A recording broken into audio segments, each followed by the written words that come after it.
ferme les yeux, le monde s'apaise. Entre deux respirations, il y a un espace sacré. Un lieu où le bruit du monde se tait et où l'âme commence à parler. Bienvenue dans ce nouvel épisode. Salut tout le monde, j'espère que vous allez bien. On se retrouve aujourd'hui pour l'épisode de la semaine. Pareil, un peu chill, un peu sympa. L'objet de cet épisode, il est intéressant. C'est un petit peu un condensé des recherches que j'ai faites dernièrement. Je suis tombée sur pas mal de choses et je suis tombée sur des préceptes. Étant donné que j'étudie en ce moment l'intériorité islamique, j'étudie forcément beaucoup la dimension soufie de l'islam et différents préceptes, les auteurs, les savants, etc. Et je tombe sur plein de concepts différents. Il y a un concept qui est super intéressant, qui se rapproche beaucoup finalement de ce que j'ai pu dire depuis le début en fait de ces épisodes sur la spiritualité et l'islam. Et je vais vous les partager. On va essayer de cheminer ensemble aujourd'hui. C'est un petit peu les 5 corps de l'être, les 5 mondes finalement qu'il existe, si je devais résumer, parce qu'en fait c'est vraiment un résumé bien évidemment l'islam est extrêmement riche et qu'une vie, je pense, ne suffit pas pour étudier l'entièreté de cette belle religion et des enseignements, mais j'essaie un petit peu de simplifier. Et en simplifiant, je comprends un petit peu mieux le chemin, je comprends un petit peu mieux les enjeux, les étapes, etc. J'ai essayé de simplifier pour cet épisode. Encore une fois, je le redis, je le répète, c'est pas une vérité absolue, c'est vraiment une restitution fidèle de, de ce que j'étudie actuellement. Évidemment, je vérifie mes sources, mais si vous êtes, n'hésitez pas à me contredire si vous avez des objections, si vous avez la science, eh ben, n'hésitez pas, parce qu'on est là pour apprendre les uns des autres.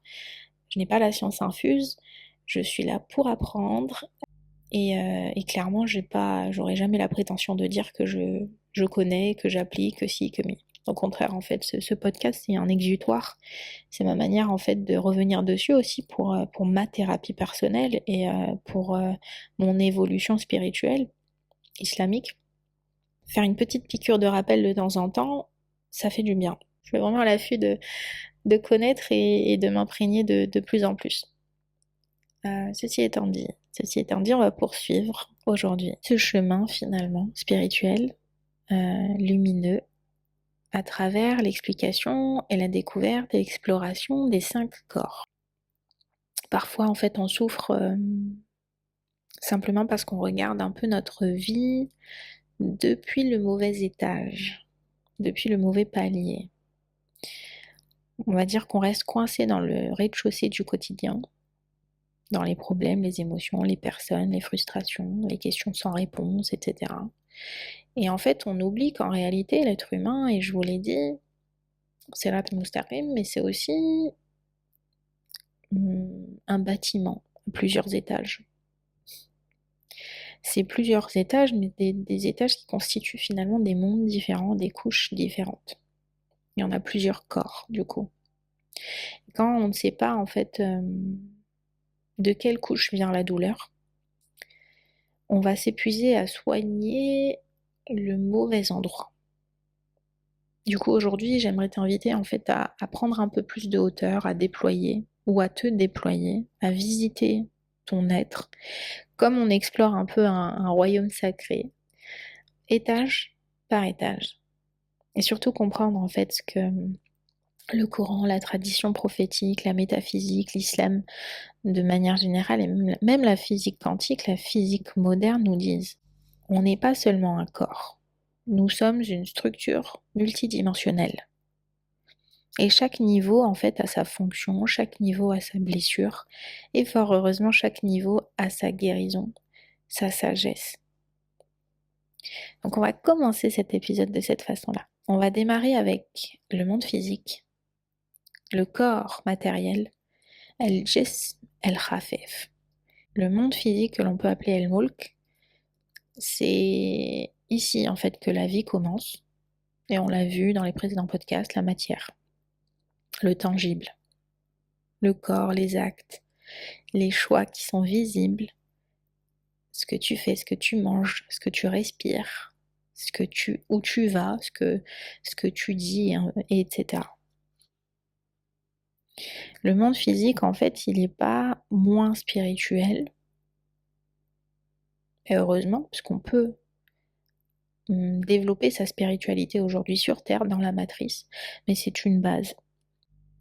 Ce corps, ton corps, n'est pas juste une enveloppe. C'est le véhicule, enfin c'est ton véhicule terrestre quelque part, et c'est le véhicule terrestre de ton âme. On le sait, on a notre âme à l'intérieur, le nefs, mais aussi le ruh, et c'est cette pureté à l'intérieur de toi que tu arrives en fait à...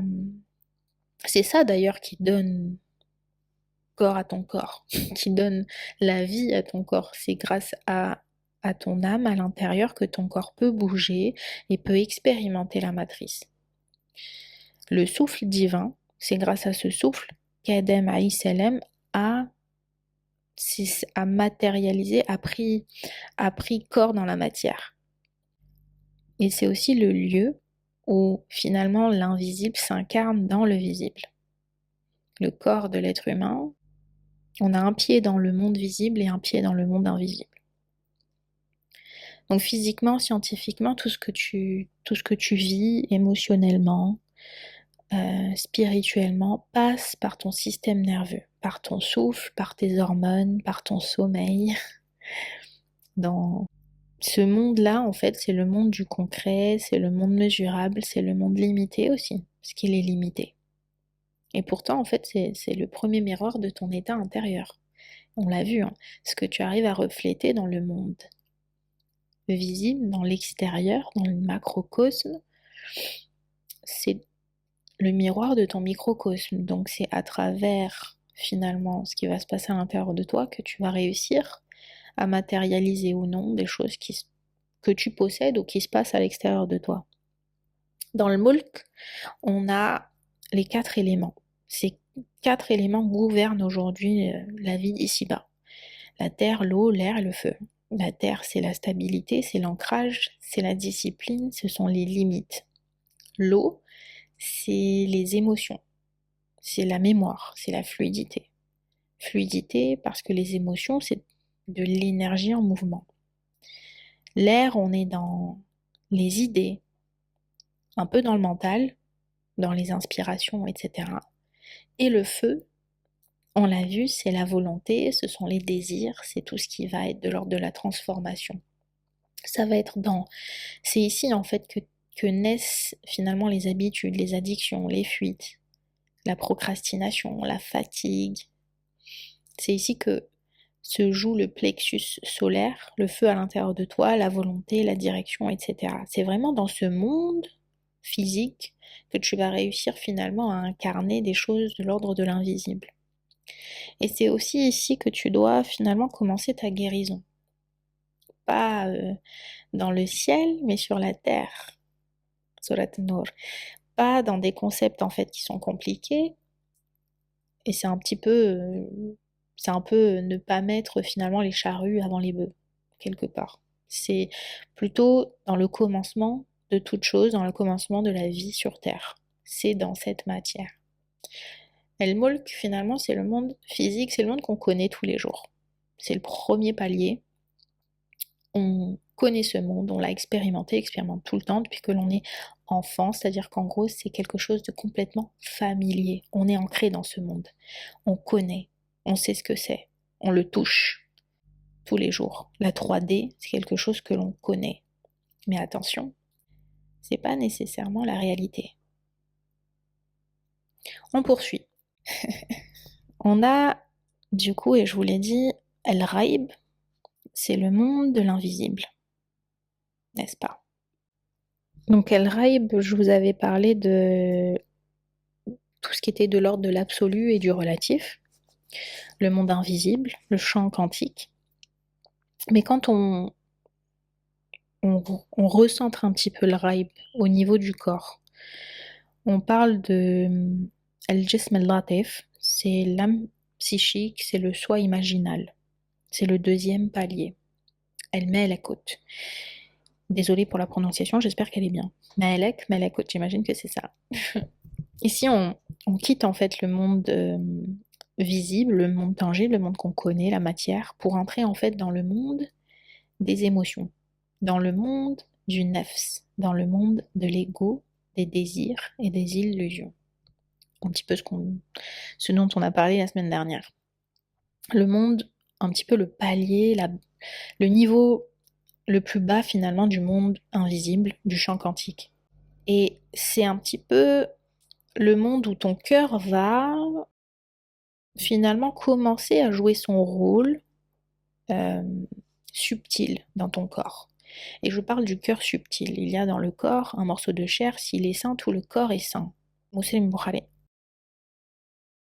C'est là, finalement, c'est ici que vont vivre tes peurs, tes blessures, tes dépendances affectives, tes pensées automatiques quand tu es en mode autopilote, tout ce qu'on a pu dire sur l'ego. Et je vous invite à écouter l'épisode sur l'ego, il est vraiment sympa.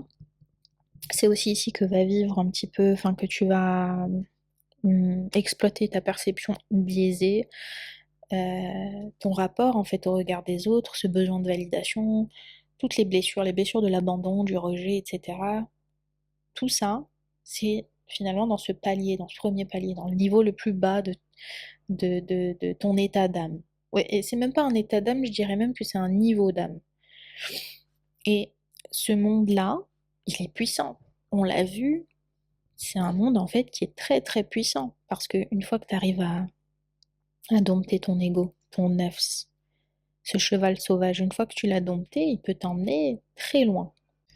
Évidemment, avec la volonté et la miséricorde d'Allah subhanahu wa ta'ala, tu peux. Mais c'est un monde qui est instable. Très très instable, étant donné qu'on est au niveau le plus bas, on est encore attaché à la matière. On est encore attaché à des énergies qui sont de l'ordre, enfin, qui sont basses. On est encore attaché à des énergies qui peuvent être très basses. Et je vais pas encore rabâcher, je vais pas encore vous expliquer l'importance en fait des énergies, le niveau le plus bas et le niveau le plus élevé. Je vous invite à écouter les précédents podcasts, mais voilà, on est dans ce monde-là. Et c'est ici en fait finalement que la dualité va s'exprimer. Pensée dichotomique, l'ombre et la lumière, le désir et la discipline, le contrôle et le lâcher-prise. C'est à ce niveau-là qu'on va commencer un petit peu à comprendre les extrêmes. Et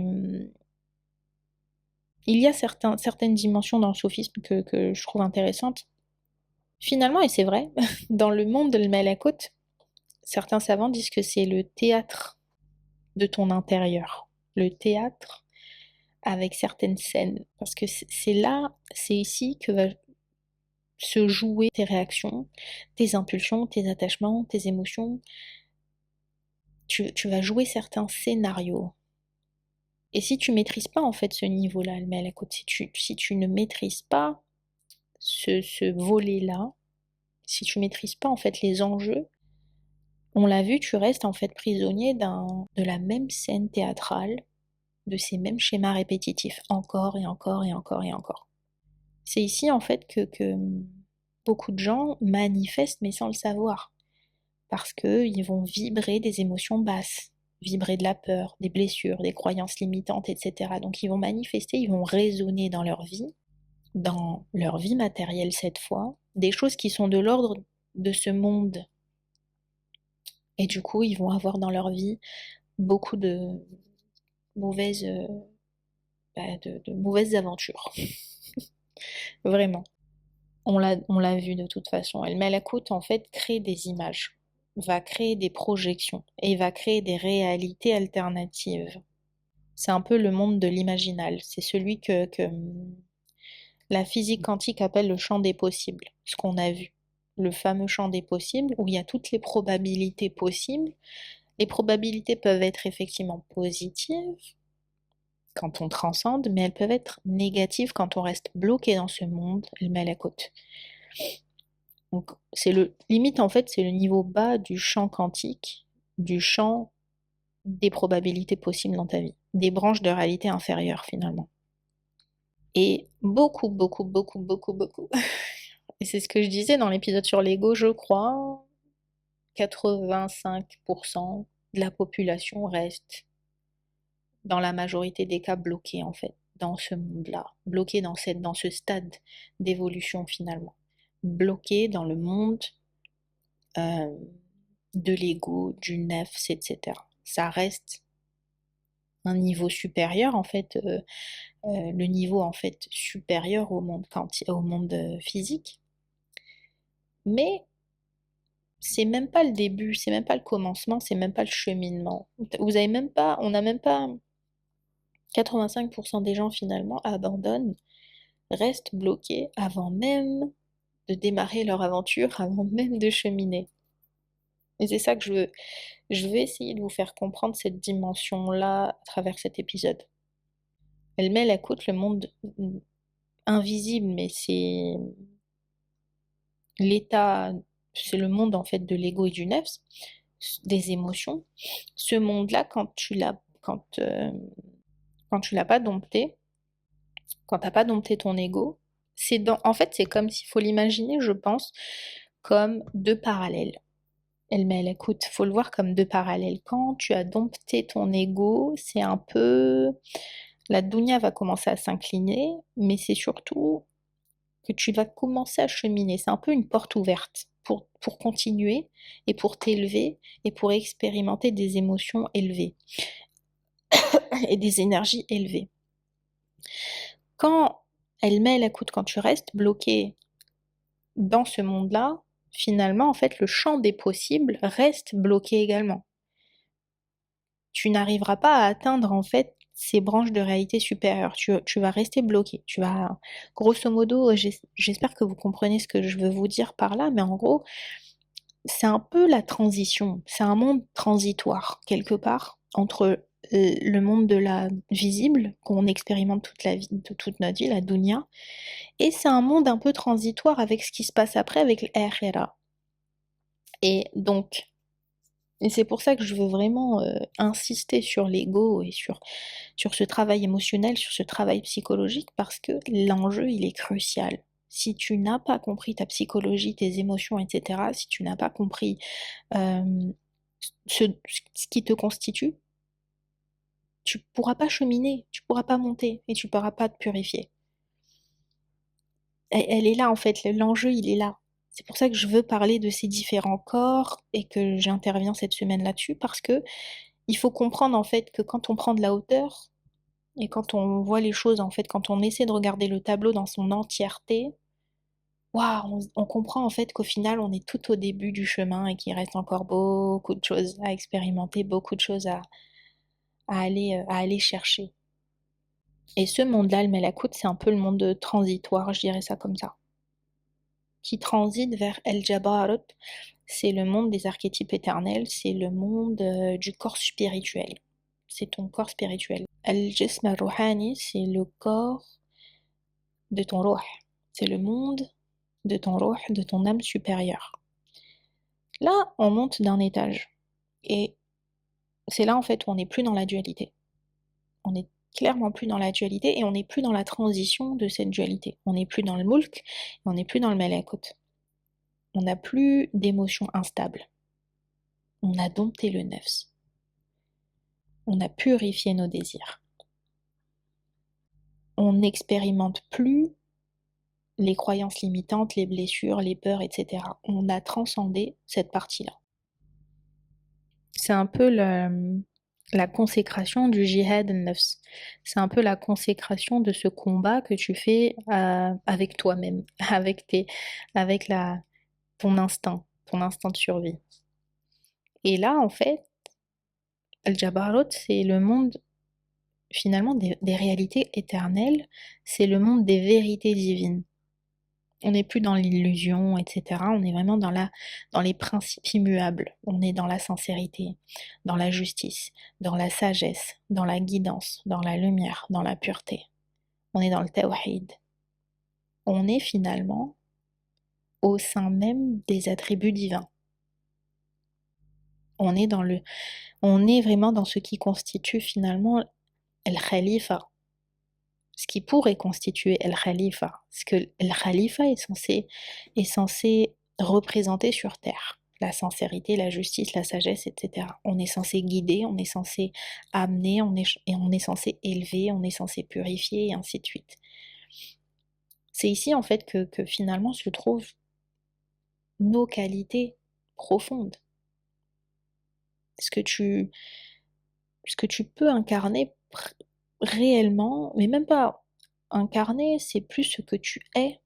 On n'est pas dans l'incarnation, on est vraiment dans ce que tu es. Ton ruh, c'est ton vrai toi, c'est notre vrai soi. C'est ce que l'on est réellement, le souffle divin, cette pureté divine. Et ce que l'on est réellement, c'est une fois qu'on a réussi à se débarrasser du nafs, de l'ego, du bruit du monde physique, le bruit d'El-Mulk. On pourrait dire que c'est le, ton empreinte énergétique, ton pattern énergétique, c'est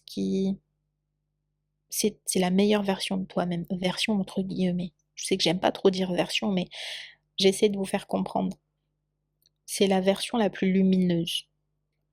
C'est ton toi le plus lumineux, parce que c'est ton toi le plus pur. Ruh.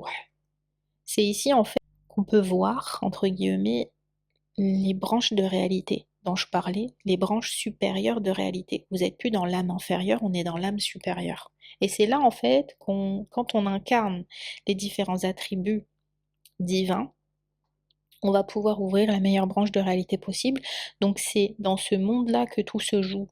C'est le lieu du potentiel pur. On n'est plus dans les probabilités, dans le champ des possibles inférieur, mais on commence à ouvrir carrément le potentiel que tu peux atteindre, cette réalité que tu peux porter, que tu es en capacité de porter. On l'a vu l'année dernière, j'allais dire, bientôt, hein, bientôt, mais la semaine dernière, on a vu, d'ailleurs, on devrait arrêter avec cette blague à l'année prochaine, bref. Allah subhanahu wa ta'ala t'éprouve pour que tu deviennes plus fort, pour que tu commences à percevoir, que tu commences à ouvrir certaines branches de réalité que tu es en capacité de porter une fois que tu as été éprouvé. Une fois que tu as transcendé l'épreuve, tu deviens une version, entre guillemets, de toi euh, qui est en capacité de porter la réalité, ta prochaine branche de réalité finalement, ton prochain quotidien. Et donc là, c'est ça. Là, tu es dans les prémices, t'es là. C'est dans ce monde-là. Mais tu atteins cette branche de réalité par ta simple perception, par le simple fait que tu as compris qu'il fallait incarner certaines choses sur Terre, qu'il fallait être certaines choses. Et on n'est plus dans l'aspiration de devenir quelque chose, on n'est plus dans la simple pensée, la simple croyance, la simple intention, on est vraiment dans l'intégration, je dirais. Ouais, on pourrait dire ça comme ça, on est dans l'intégration de ce que tu es, parce que ce que tu es est à l'intérieur de toi. La version la plus élevée, ta branche de réalité la plus élevée est déjà à l'intérieur de toi. Maintenant, c'est à toi d'aller atteindre ce monde-là, d'aller atteindre El Jabarut, ton corps spirituel, esprit, ruh. Ces trois niveaux, El-Mulk, El-Malakut, El-Jabarut, c'est des niveaux de corps. C'est des mondes qu'on est en capacité d'expérimenter finalement, qu'on est en capacité de voir sur Terre actuellement. Dans la Dunya actuellement, c'est des paliers que l'on peut atteindre sur Terre. Donc c'est là que l'on peut, entre guillemets, vraiment expérimenter, comme je disais, en fait, vivre l'expérience divine sur Terre parce que on a réussi à atteindre en fait un état d'âme, l'état d'âme supérieur. Le prochain palier, c'est celui du monde de la lumière divine. Allahut. Allahut, j'espère que je le dis bien, le corps lumineux. Le corps lumineux, al-jism nurari, le nur, c'est... En fait, on entre là, dans un niveau où je pense que les mots manquent. les mots vont manquer parce que en tant qu'être humain, on, en fait, c'est un espace. Ça va être compliqué de vous expliquer ça, mais bon, c'est un espace où l'esprit humain, le ruh, je parle du ruh, touche, effleure, sans jamais l'atteindre. C'est la lumière divine. Ton ruh, c'est le souffle divin. Une fois que tu as compris, que tu as maîtrisé, on l'a vu dans l'épisode sur la dualité, je crois. Bref, on a vu que on était en capacité d'atteindre la conscience divine. Sur Terre, c'est l'objectif d'atteindre le muttaqin, la conscience divine sur Terre. Cette conscience divine, tu l'atteins quand tu as transcendé, palier par palier, que tu as maîtrisé les centres énergétiques, que tu as compris, que tu as aligné, s'aligner. Et je vais faire une brève parenthèse là-dessus. L'alignement énergétique, quand vous avez compris les trois centres du bas, le cœur, les trois centres du haut, etc., tout ce qu'on a dit, techniquement dans ta vie de tous les jours, ça veut dire que tu alignes tes intentions, enfin ta croyance avec tes intentions, avec tes actions. Ça veut dire quoi? Ça veut dire je ressens ce que je pense, je dis ce que je ressens et je fais ce que je dis. C'est ça l'alignement. C'est ça ce que ça veut dire. L'alignement, c'est ça. Et beaucoup de gens ne sont pas alignés. Moi-même, je n'étais pas alignée. Je ressentais quelque chose, mais je pensais autre chose. Je faisais pas dans la matière ce que je disais. Jusqu'à récemment d'ailleurs. Jusqu'à récemment. C'est dingue. C'est pour ça que je vous dis, le fait de savoir les choses, de comprendre certaines choses, ne veut pas dire que l'on applique dans la vraie vie, ne veut pas dire que l'on est discipliné. Accrochez-vous. Je vais essayer de résumer, de répéter. Accrochez-vous parce que c'est pas évident. Je vais essayer d'aller lentement pour que vous puissiez comprendre et que vous puissiez l'intégrer. C'est pas évident quand on l'entend pour la première fois ou quand on s'en rend compte. Paf, ça peut faire l'objet d'une épiphanie. Donc, écoute, je pense ce que je ressens et je ressens ce que je pense. Finalement, de toute façon, il y a une réciprocité.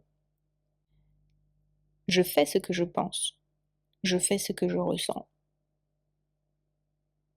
Je ressens ce que je fais. Je dis ce que je pense. Je dis ce que je ressens. Par résonance, je ressens ce que je dis. Je pense ce que je dis.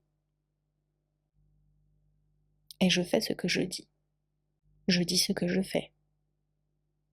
Je fais ce que je ressens.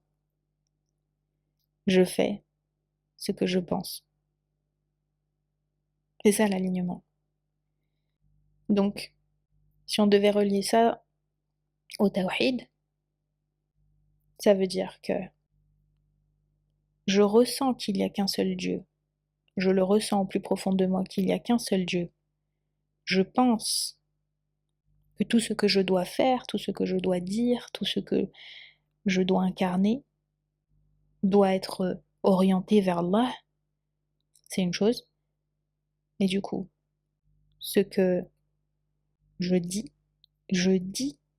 à travers le centre énergétique de la gorge, je véhicule la parole d'Allah subhanahu wa ta'ala, je véhicule le tawhid, je dis dans ma vie de tous les jours que ma pensée et que mes émotions, ce que je ressens, mes ressentis sont tournés vers Allah subhanahu wa ta'ala. Et je fais ce que je dis. Dans ma vie de tous les jours, je fais ce qui me tourne vers Allah, ce qui me rapproche d'Allah subhanahu wa ta'ala.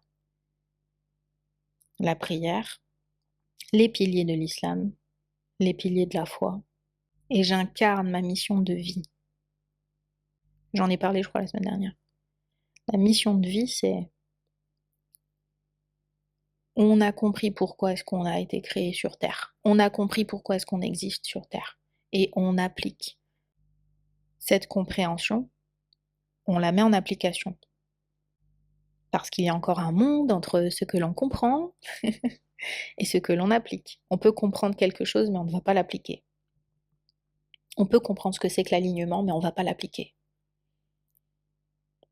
Donc en gros, Allah subhanahu wa ta'ala nous a créés avec différents. On a tous une empreinte différente. Déjà, un ADN différent. Ça, c'est une chose. On est unique. Chaque être humain est unique. Chaque être humain a son empreinte énergétique. Chaque être humain a son tempérament, a sa personnalité, a ses émotions, a son expérience de vie. Chaque être humain a ses épreuves qui le singularisent face aux autres.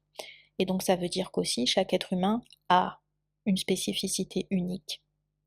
Cette spécificité unique va te permettre d'être sur Terre soit un vecteur de lumière, soit au contraire en fait, tu vas plutôt cheminer vers des énergies basses et donc te familiariser avec l'ombre, avec l'absence de lumière dans ta vie, avec l'ombre, avec l'obscurité.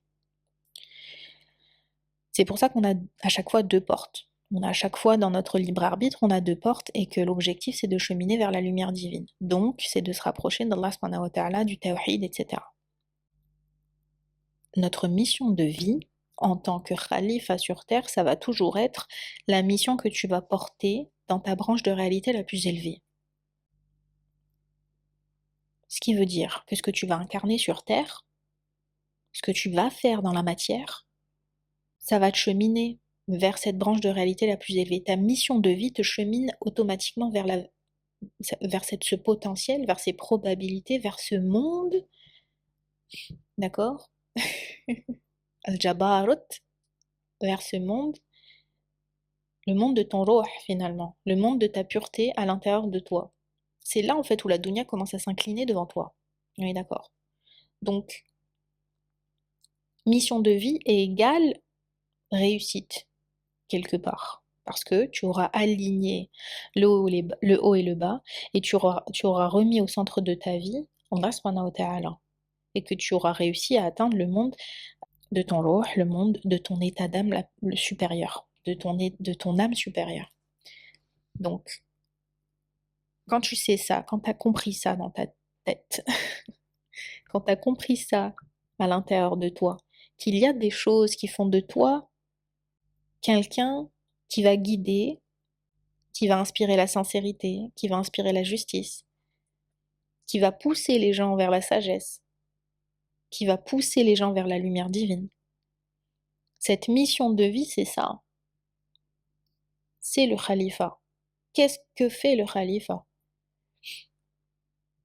Le khalifa va guider comme le prophète et tous nos prophètes. Leur objectif, c'était de guider l'être humain sur terre, de véhiculer le message, de transmettre un message. En tant que khalifa, on est censé représenter Allah subhanahu wa ta'ala sur terre, donc on est censé véhiculer ce message. Si dans ta vie aujourd'hui, il n'y a rien, dans ta vie actuelle, tu n'as pas de temps pour Allah, et tu n'as pas de temps pour son message, et tu n'as pas de temps pour véhiculer ce message et donc guider la communauté, tu n'incarnes pas ta mission. Ta mission est étroitement liée à ça. Elle est carrément liée, en vrai, elle n'est même pas étroitement liée, elle est liée à ça. Comprends que tu as des qualités, mais pour atteindre ces qualités, tu dois traiter tes faiblesses, traiter tes émotions, traiter ce fameux premier palier. El-Malakut, c'est ce premier palier que tu dois traiter. Tes émotions basses, tes peurs, tes blessures. C'est ton premier challenge, c'est ton premier obstacle, c'est ton premier défi. Ta perception biaisée, ton besoin de validation, ton ego, ton nefs, c'est un premier stade. C'est là en fait où tu vas commencer à peine ton chemin. Tu commences ton chemin quand tu t'es débarrassé de ça. Le problème aujourd'hui, c'est que la majorité des gens ne le comprennent pas. Ne comprennent pas, ils restent bloqués dans ce palier. Et ils ne transcendent pas, et ils ne vont pas chercher à guérir, Allah veut que tu guérisses de ces blessures. Pour que tu puisses atteindre Allah subhanahu wa ta'ala, que tu puisses atteindre ce niveau supérieur de spiritualité, de lumière, tu dois transcender ces blessures. Ne te cache pas derrière tes fausses croyances, tes croyances limitantes, tes illusions, ta réalité actuelle, ton quotidien de confort. Ne te cache pas derrière ça. Transcende parce que c'est le premier step, c'est une première étape. On est au début en fait. On est à peine au début de ton chemin là. Si tu ne commences pas, tu vas pas démarrer, tu vas pas expérimenter, tu vas pas percevoir, tu vas pas toucher ce que Allah subhanahu wa ta'ala veut te montrer sur terre et dans l'au-delà. Utilise la dunya comme un outil de transcendance, comme un outil de guérison, comme un outil pour t'élever. Si tu le fais pas, tu comprendras pas et tu n'appliqueras pas. Elle est là ta mission. De guérir à l'intérieur, de guérir tes blessures, de guérir ce qui te freine. Mais pas te freine dans la vie, ce qui te freine dans ce bâtiment que tu dois échelonner, que tu dois monter. C'est pour ça qu'Allah subhanahu wa ta'ala nous le dit. La dunya, c'est une illusion. La dunya, c'est un palier à peine. C'est un palier. Elle ne fait pas toute ta vie. Elle ne fait pas ton existence. Pas la finalité de ton existence. C'est rien, c'est une petite goutte dans ce que tu vas expérimenter, dans ce que tu vas voir, dans ce que tu vas percevoir, dans ce que tu vas toucher, dans ce que tu vas... dans ton essence, c'est juste une goutte.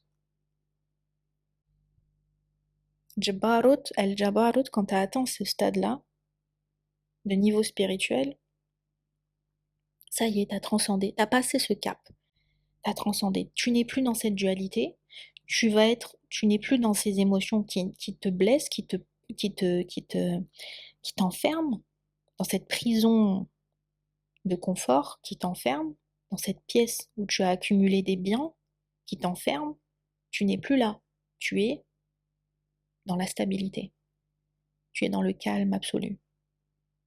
C'est là où, effectivement, quand tu as atteint ce corps, quand tu as compris, quand ta conscience à l'intérieur de toi a atteint ce corps spirituel, ce niveau de monde, le monde de ta spiritualité, le monde de ton ruh, de ton âme supérieure, l'épreuve ne te touche plus. L'épreuve ne te touche plus. Ce feu à l'intérieur de toi, le plexus solaire, quand ton nefs brûle à l'intérieur de toi, cette douleur ne t'atteint plus. Ça fait mal, ça va continuer de faire mal. Mais tu auras transcendé la douleur.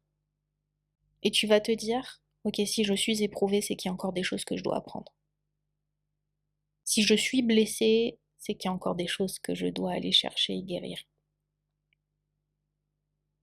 Si j'ai peur, c'est qu'il y a encore quelque chose que je dois conscientiser. Tu seras dans cet apprentissage. C'est un apprentissage. Allah est le meilleur des professeurs. Il va t'apprendre. Mais il t'apprend pas à travers la dépendance, il t'apprend encore une fois à travers l'usage de ce que tu peux faire, de cette dunya, etc. Utilise la dunya comme un outil d'élévation. Le monde, en fait, de la lumière divine, Allahut, le Malakut et le Jabarut, là, en fait, je vous l'ai dit, c'est un niveau que l'être humain, ton ruh, en fait, peut l'effleurer à peine, l'effleurer, mais on peut pas l'atteindre. On peut jamais l'atteindre dans cette vie, dans l'incarnation. On est incarné, nous sommes des êtres qui sont incarnés dans un corps physique. On peut pas aller toucher ce monde tant que nous sommes encore dans ce stade. Ok, tant que l'on est encore dans la dunya, tant qu'on est encore sur Terre. Mais c'est l'espace, quand même, c'est la lumière qui vient traverser ton cœur quand tu pries, par exemple. Quand tu pleures face à ton Créateur. Quand ton cœur se brise et qui va se reconstruire. Quand tu te sens guidé, quand tu te sens porté, quand tu as cette lumière, quand tu n'as plus finalement l'objet opaque qui vient obstruer la lumière, la trajectoire de cette lumière, quand tu as transcendé, quand tu n'es plus dans ton œuf, sans ton ego, etc., dans tes blessures, etc., généralement. On l'a vu dans l'épisode sur la lumière divine, la lumière et les rêves, cet objet opaque n'est plus là. Donc, la lumière, elle peut passer. Mais tu l'effleures à peine. En fait, c'est pour vous expliquer réellement, c'est ce niveau, en fait, où la présence divine, la présence, je suis en train de parler de présence, la présence divine n'est plus une croyance. Ok, c'est plus une croyance pour toi. La présence divine dans ta vie, cette lumière divine, mais c'est une perception. C'est ce niveau en fait où tu ne crois pas, mais tu perçois. El Basira. Tu commences en fait à ouvrir ton troisième œil. Tu commences, pardon, tu commences en fait à percevoir. Ça y est, Allah subhanahu wa ta'ala a guéri tes blessures, a guéri ton ego, a guéri tes peurs. Tu maîtrises en fait les trois centres du bas. Tu as purifié ton cœur en purifiant ton nafs, en purifiant ton ego. Tu purifies ton cœur au-dessus et tu commences en fait à atteindre les paliers, les niveaux supérieurs en fait énergétiques, les trois centres du haut. Ça veut dire en fait que dans ton chemin, tu commences à percevoir, Allah commence à te montrer, parce qu'on le sait, El-Basira, une fois que tu as atteint cette conscience divine, ce stade de conscience divine, Allah communique avec toi tous les jours. À chaque moment, à chaque instant, Allah communique. Est-ce que ça veut aussi dire qu'en gros, le croyant peut être croyant mais pas pratiquant? Tu peux pas pratiquer sans croyance, mais tu peux croire sans pratiquer. Tu peux croire sans percevoir. Aussi. En gros, tu peux rentrer dans ce mode autopilote, dans ta routine. Tu peux rester coincé dans El Malakut, dans le monde en fait de ton ego, de ton nefs, etc. Tout en étant croyant, tout en ce fameux ego spirituel dont je parlais, il est là, il se cache à ce niveau-là. Ça veut dire qu'en gros, tu n'as pas totalement débarrassé, tu t'es pas totalement débarrassé de tes penchants, mais tu crois, tu sais que Allah existe, etc. Mais tu n'as pas transcendé. Donc ça veut dire qu'en gros, tu vas prier sans vraiment te connecter. Tu vas donner sans grande conviction, par mécanisme, par habitude. Tu es dans ce mode autopilote, clairement. La route, c'est une manière pour nous de comprendre en fait que déjà l'ego spirituel existe, c'est une première chose, mais de surtout comprendre en fait que une fois que tu perçois, une fois que tu comprends, que tu commences à percevoir la vie différemment, que tu commences en fait, tu n'es plus dans cette perception biaisée, mais au contraire, tu es dans la réceptivité de cette lumière, bah c'est en fait, tu atteins un autre niveau. Ça y est, ça veut dire qu'en gros, tu es en train de transcender. Les signes commencent à se percevoir, commencent à se voir, carrément. Je dirais même que tu commences à les voir dans ta vie de tous les jours, dans la 3D. Dans la matrice, tu commences à voir les signes tangibles. Et quand tu commences à voir des signes qui te rapprochent d'Allah, pas ceux qui t'éloignent, ceux qui te rapprochent du Créateur, quand tu commences à toucher cette sagesse, sois fier de toi. Parce que tu peux être fier de toi en vrai. Tu peux être très très fier de toi. Ça veut dire que tu chemines. Même si tu peux encore avoir des blessures, même si tu peux encore avoir certaines peurs, etc., tu chemines. Tu chemines. T'es dans cette voie, t'es dans cette ascension. On n'est plus vraiment dans la psychologie, on a dépassé, on est au-delà de la psychologie. Là, c'est bon, on n'est plus dans les couches profondes de la psychologie dont je parlais, on n'est plus là-dedans. On a transcendé. On n'est même plus dans la métaphysique. Le monde de la lumière divine, on n'est même plus dans ce simple concept de la métaphysique, on est vraiment dans la lumière pure, dans la lumière pure. Et ça, tu peux commencer à percevoir quand tu actives ton troisième œil, entre guillemets, quand tu as activé le Basera, en fait, tu effleures à peine. Tu ne pourras pas l'atteindre. Tant que tu es encore sur Terre, tu ne pourras pas atteindre ce niveau-là. La lumière divine, on ne peut pas l'atteindre. On peut atteindre la conscience, on peut élever notre conscience, God consciousness, mais on ne peut pas atteindre encore la lumière divine. Le seul qui a été en capacité d'atteindre et de voir cette lumière, c'est le prophète. Sallallahu alayhi wa sallam, quand il a fait son ascension, il a été en présence de la lumière divine. Il a été en présence de cette lumière. Mais c'est le seul qui a été en présence de la lumière. Donc en gros, c'est très important, c'est crucial dans ta vie, d'ici-bas, pour utiliser la dunya, exploiter la dunya pour l'akhira. Finalement, c'est de comprendre ce cheminement, c'est de comprendre en fait que tu passes d'un monde à l'autre et que pour passer dans le monde suivant, il faut que tu puisses comprendre qu'est-ce qu'il se passe, qu'est-ce qui se cache dans ce monde-là et qu'est-ce que ça te demande, toi, à l'intérieur de toi, pour maîtriser ce palier-là, ce niveau-là. Tu pourras, je pense, commencer à atteindre ce niveau, effleurer ce niveau, cette perception, que quand effectivement ta vie sera alignée, que quand tu auras atteint cet alignement, mais dans ta vie de tous les jours. Je parle pas que dans l'aspect énergétique, je parle vraiment dans la vie de tous les jours, dans ton concret, dans ton monde physique, tout doit être aligné. Tant qu'il y a quelque chose dans ta vie qui te perturbe, qui t'ébranle de l'intérieur, qui te fait souffrir finalement, tu pourras pas. Parce que tu vas continuer perpétuellement dans ce schéma répétitif, tu vas rester dans ce scénario, dans ce théâtre. Tu vas monter, mais tu vas redescendre. Tu vas monter un peu, puis tu vas redescendre. Et ça peut durer des années et des années et des années et des années, ça peut durer longtemps avant que tu prennes conscience de ça. Donc des fois, il est des choses qu'il est préférable d'abandonner. Ce sac qui te pèse et qui te maintient dans la dunya, qui te maintient dans des énergies basses, lâche-le, lâche la corde. Il y a des choses en fait qu'il est préférable de lâcher dans cette vie, de renoncer à certaines choses qui te font du bien, qui te font plaisir sur le moment, mais au final tu sais que c'est mauvais pour toi. Il y a des choses en fait qu'il est préférable d'arrêter aussi.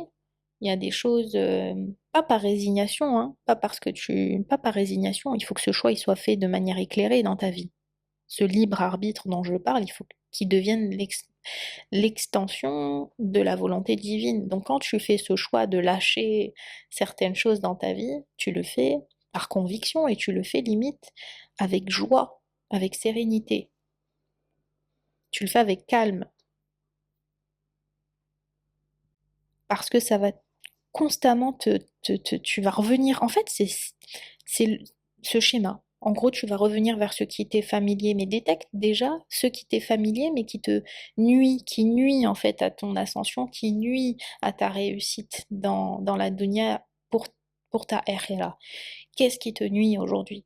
Qu'est-ce que tu peux implémenter dans ta vie? Quelles croyances tu dois arrêter? Quelles intentions tu dois cesser d'avoir? Quelles actions tu dois stopper dans ta vie qui te bloque dans El Melekot?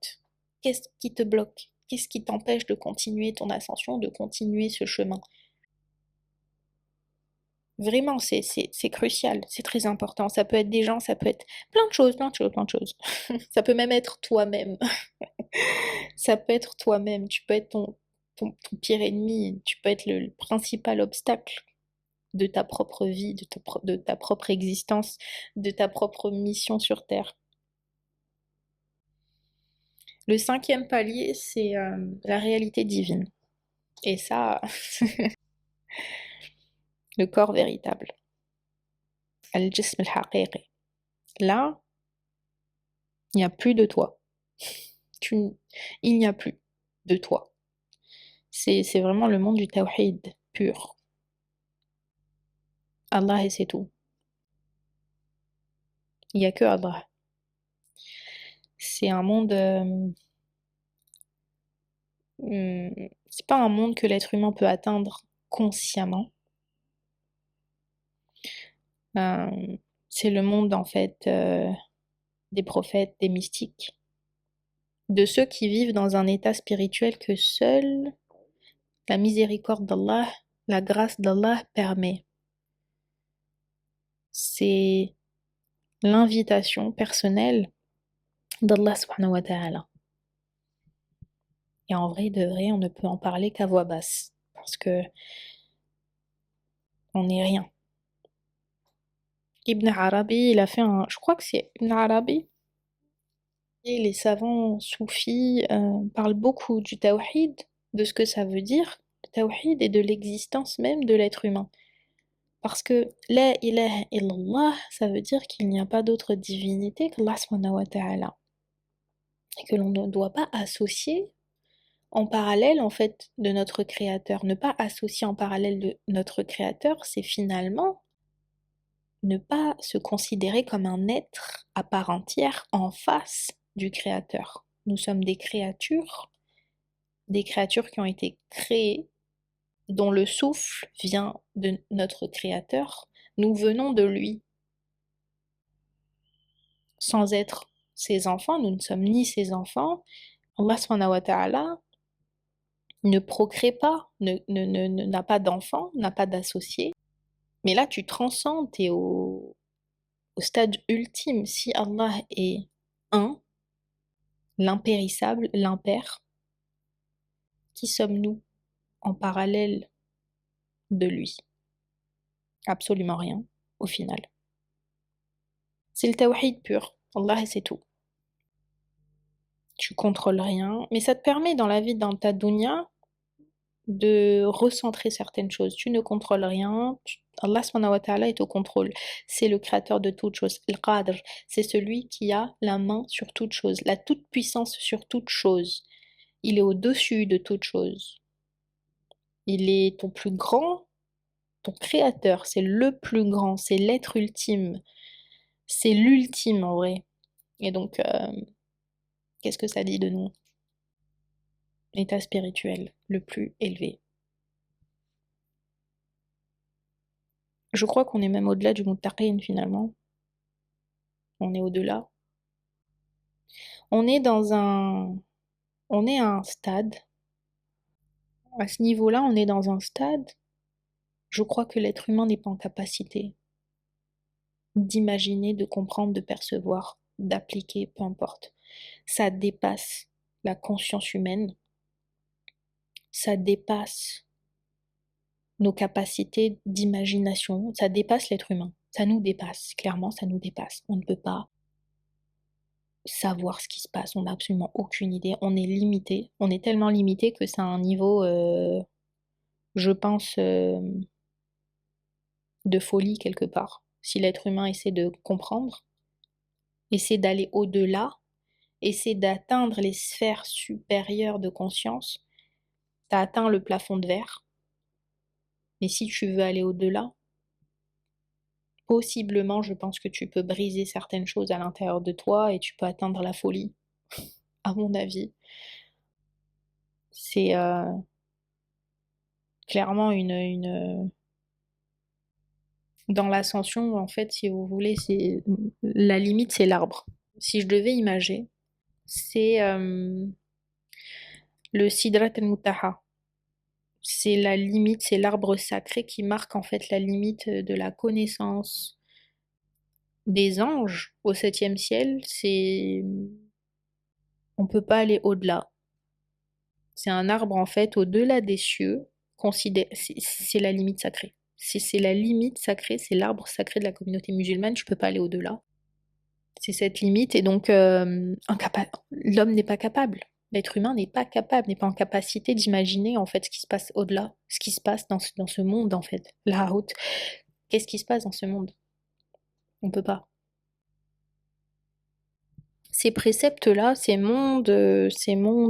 paliers, ces mondes, ces niveaux de corps, c'est tiré des préceptes soufis. Et je trouve que c'est une façon de mieux comprendre, d'appréhender un peu mieux finalement le cheminement du musulman, le cheminement du muttaqin dans sa vie et dans sa mission. C'est une façon, je dirais plutôt logique aussi, d'appréhender la vie sur Terre et dans l'au-delà. Et ça nous aide aussi quelque part à mieux se situer dans ce chemin, dans cette ligne droite, entre guillemets. Euh, Ça nous permet de mieux appréhender aussi, de mieux comprendre, de mieux comprendre. Ce qui se passe, c'est que tu vas arrêter de te juger. Je vous l'ai dit, passé un certain stade, on ne culpabilise plus. Passé un certain stade, on ne regrette plus. Parce que même dans nos erreurs, Allah sait retourner la situation à notre avantage à la fin. Toujours positif.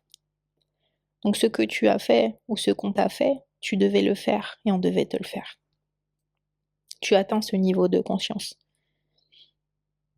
Tu arrêtes en fait de te comparer, tu arrêtes de perdre parce que tu ne perds plus dans la vie. Tu commences en fait à te lire à l'intérieur, à lire les signes, à comprendre en fait que tu es où tu dois être parce que tout ce qui se passe dans ta vie c'est déjà passé. Tout ce qui arrive dans cette dunya a déjà été déroulé, c'est déjà passé. Allah subhanahu wa ta'ala on a déjà vécu cette réalité.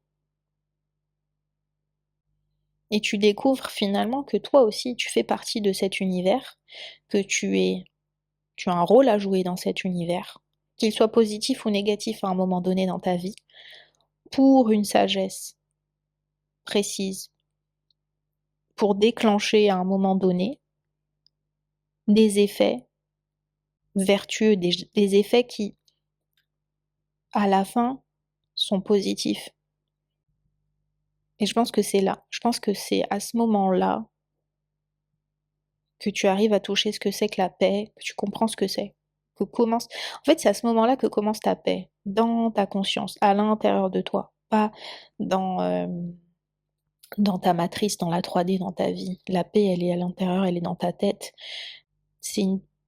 c'est pas une paix qui vient d'en bas, c'est plutôt une miséricorde, al-Rahma qui vient d'en haut, qui vient de Dieu.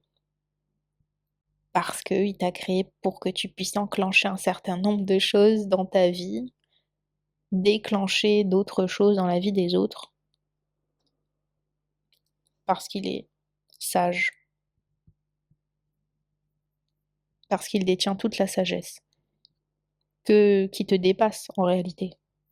On comprendra pas. Pourquoi est-ce qu'on fait certaines choses? Je vous l'ai dit, des fois on fait des choses, on comprend pas. Tout simplement parce que c'est la volonté de Dieu, c'est la volonté d'Allah subhanahu wa ta'ala. Et que c'est que quand on comprendra que l'on fait certaines choses pour construire, pour mettre la main à la pâte, pour rajouter une pierre à l'édifice. Et c'est pour ça que le libre arbitre, il est important dans cette dimension-là. Parce que quand ton libre arbitre est attaché au Créateur, quand tes choix sont tournés vers le Créateur, tu ne peux plus t'inquiéter des conséquences. Qu'ils soient bons ou mauvais, tu ne peux pas t'inquiéter, tu ne vas pas culpabiliser, tu ne vas pas regretter des choix que tu as implémentés dans ta vie et les actes en fait que tu as mis, que tu as actionnés dans la matière, dans le monde physique. Tu ne peux pas regretter ça parce que ton choix a toujours été aligné. Et il est aligné parce que toi-même tu es aligné. Et elle vient de là, la conviction, elle est là également. Tu es convaincu que ce que tu fais, que ce que tu dis, que ce que tu ressens, que ce que tu penses, etc., tant que c'est tourné vers ton créateur, Al-Tawhid, tu ne t'inquiéteras pas, tu pourras pas t'inquiéter du reste. Parce que on fait partie du plan. Merci beaucoup, merci d'avoir écouté cet épisode cette semaine. Et alors je sais que je rabâche pas mal de choses, que je répète certaines choses, mais des fois en fait c'est à travers la répétition que l'on apprend. Moi je sais que c'est quand j'écoute plusieurs fois la même chose que ça rentre réellement dans ma tête. Je vous retrouve très vite. Je vous retrouve la semaine prochaine, Inch'Allah, pour le prochain épisode. Pour l'instant, je pense que je vais rester sur un épisode hebdo. Je verrai si j'augmente la cadence ou pas, mais j'avoue qu'avec le boulot et le travail, etc., c'est un rythme en fait que j'arrive à tenir. Donc je préfère rester safe et faire ce que je dis pour le coup. Du coup, je vous souhaite une excellente semaine. Bye bye.